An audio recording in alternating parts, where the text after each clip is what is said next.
Once a year, the Torah commands us to search and clean our homes. Chametz, this is how we do it.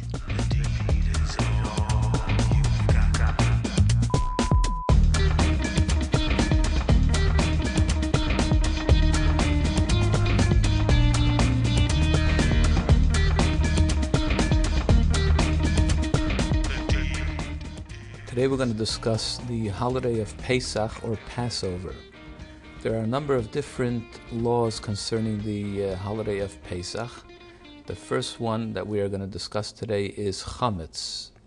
Chametz means leaven. If one were to take any of the 5 grains, which are wheat, barley, oats, spelt, or rye, and put them in contact with water, and they are left for an extended time, they begin to ferment. That is what is prohibited to be eaten on Pesach. Our sages have also instituted a ban on what's called kitniot, loosely translated as legumes, beans, rice, and other such materials which may be mistaken for grain. This is an Ashkenazic custom.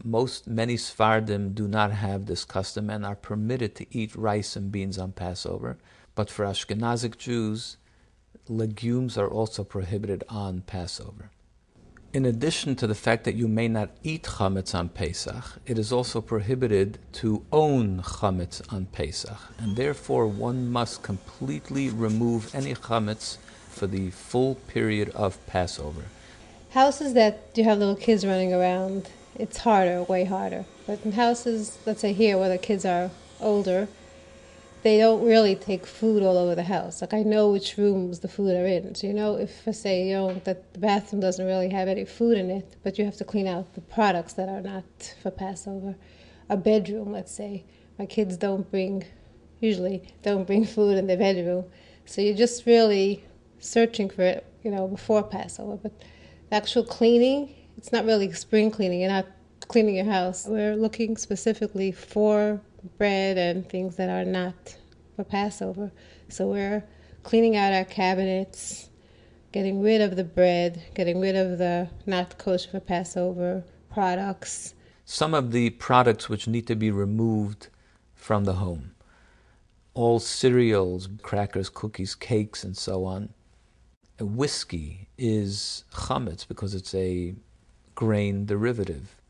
Today, it is so complicated. There are so many different trace elements of different products in every product. So we only buy things which are clearly labeled as kosher for Passover.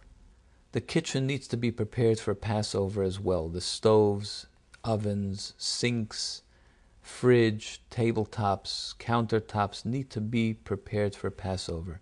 It's too complicated to explain how to do this, but one should consult a rabbi about how to prepare the kitchen for Passover. So let's say, take the fridge. You start with, let's say, the fridge. You would have to get rid of any products that are not for Passover, which they're labeled. Most products say if it's kosher for Passover or not. Clean out your fridge, get rid of those products. Wipe down the fridge. Some people put the liners on, the shelf liners. How about the freezer? Freezer as well. What I would do is I would take everything out of the freezer, defrost it, if you have a self-defrost or whatever, defrost the freezer, and then put only products that are for Passover back in. So it sounds like the whole kitchen needs to be cleaned and koshered. Pretty much, because most of the things in the kitchen came in contact with not Passover crumbs and stuff. So your chairs, your table, for sure, anything that you ate, not Passover stuff on, you clean. And what do you do with all the food that you may have that's not kosher for Passover?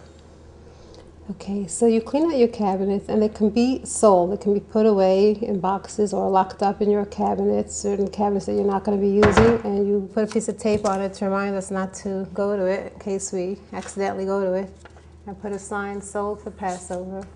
The chametz which we have stored away for the period of Passover can be sold to a non-Jew for the duration of Passover. This is done by going to your rabbi and signing a contract which says that he is permitted to sell your chametz on your behalf to a non-Jew for the period of Passover. This is a simple thing that you can do which will remove chametz from your possession for the period of Passover. It is highly advisable that everyone do this selling of the chametz. How about dishes? Dishes as well. We get a new set of dishes we use from year to year. A new set of dishes. We don't use our dishes from during the year. Pots, pans, glasses, plates, all So everything, cutlery, that. Tupperware. Cutlery, containers, everything. Yeah. The dishes which we store away are also sold to the non-Jew, through the rabbi to the non-Jew.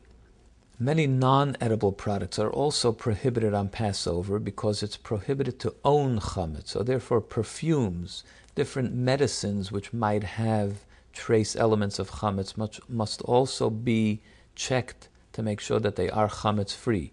There is usually guides available for different products which are permitted or prohibited on Passover. A lot of people don't realize that your perfumes, cosmetics, a lot of them are not kosher for Passover. In this case, we just cover it up, put some paper over here, and sell it.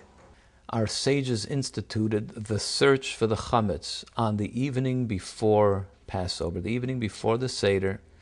We go through the entire house and we do bedikat chametz, which means the search for the chametz. For this, we use a candle. Some today use a flashlight. So we use a candle, a feather, and a wooden spoon is also accustomed to use in the search for the chametz. One sets out 10 pieces of bread, preferably wrapped in plastic or other material to protect the rest of the home from the stray crumbs which may result from this bread. And you search the entire home on the night before Passover to make sure that there is no stray chametz left in the house. The next morning, on Erev Pesach, the eve of Passover, we burn the chametz in the morning hours. This can be done by taking it to your barbecue, or many shuls, many synagogues will have a fire going so that one can burn their chametz on the morning before Passover. This needs to be done in the morning hours. Your calendar can tell you by when it needs to be done. During the morning hours of the eve of Passover, on Erev Pesach, one needs to declare all chametz to be null and void. Any chametz that may be in my possession which I may have overlooked or I don't know exists, or even if I do know but I forgot, all chametz we declare to be null and void, and therefore it leaves our possession. Now that you've done the difficult work of cleansing the house of chametz, we're ready to start bringing in matzah and the Passover products. I'm Esther Ben Behe. Spring cleaning, that's how we do it.